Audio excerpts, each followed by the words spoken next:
like we have a lot of men listeners, which is amazing, on our YouTube, and a lot of them are discerning marriage or are early married.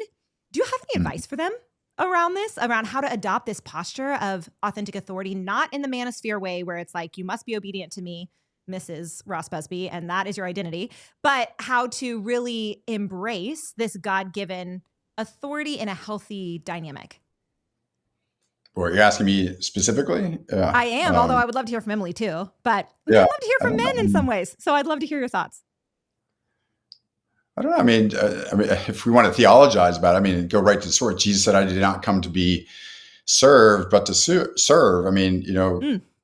to see that, it is, it's a dynamic thing. I don't know. We've talked about it more, since the Manosphere. And it's funny, when I first started teaching at the school I was at, there was a lovely woman across the hall that I teach with, and she's Protestant.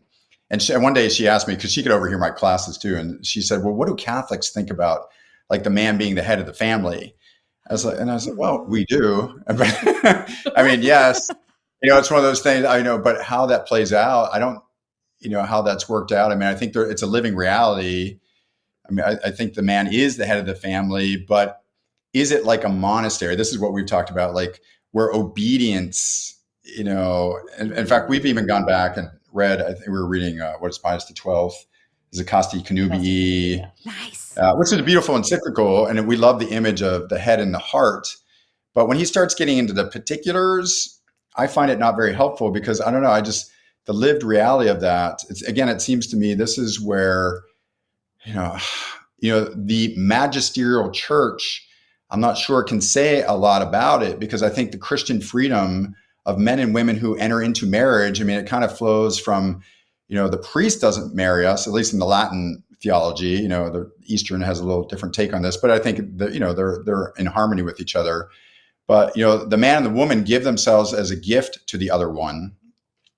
Then how that's lived out, that lived reality, like it's a lived sacrament, so it's alive. And so, our intellects and our wills are at play in a lot of these things. And, obviously, I mean, you can just sort of draw the line on like immoral things, intrinsically evil things, which a lot of times we talk about, but then the lived reality, say you're not doing any of those things, good. But then how do you live out the love between the people? I mean, this is a task of a lifetime. Like, so when I'm reading the Psalms and it says, I want the nations to know my ways and my paths.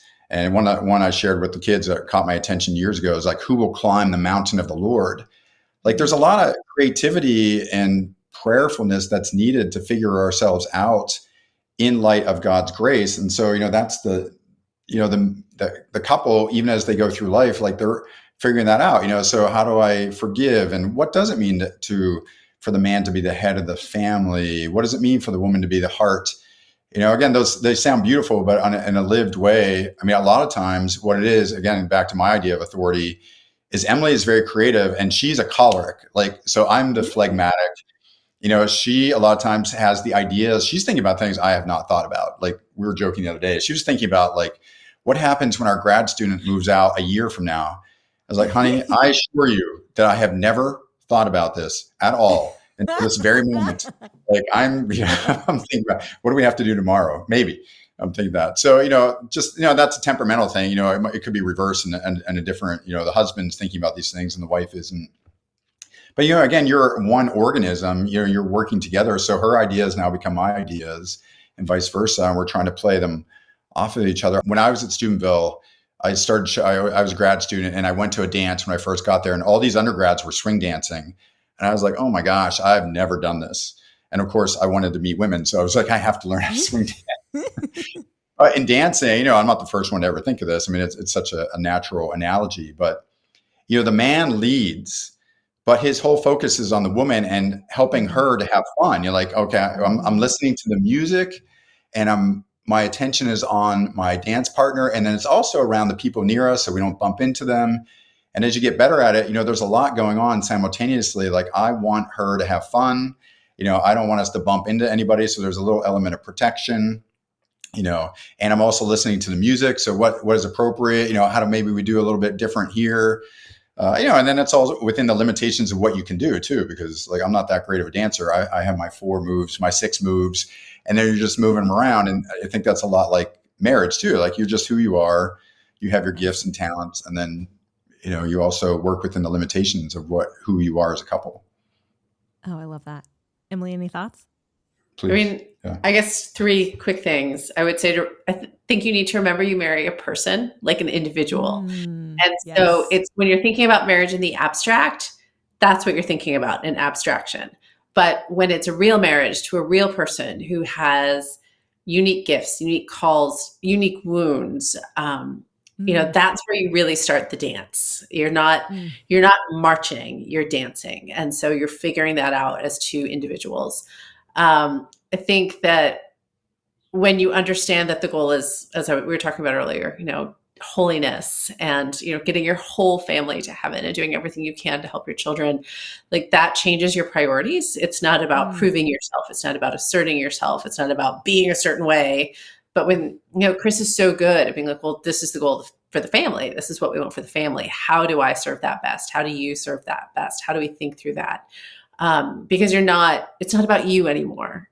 It's about something much bigger. But really, and we can talk about this a little bit more. There are advantages to young marriage. There's advantages to older marriage. There's disadvantages to young marriage. There's disadvantages to older marriage.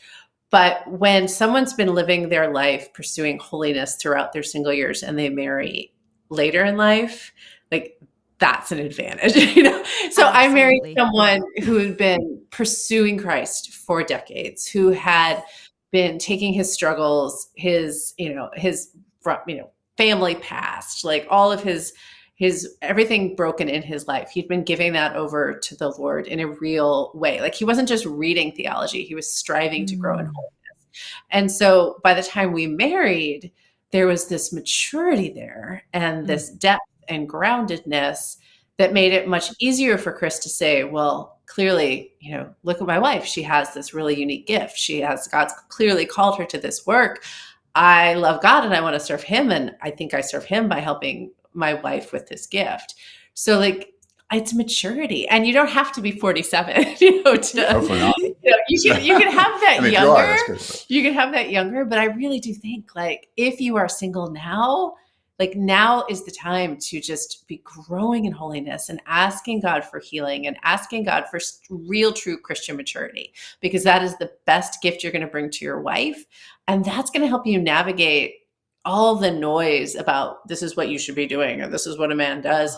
It's going to help you navigate that from a very, rooted place in Christ and the church that will make everything else easier.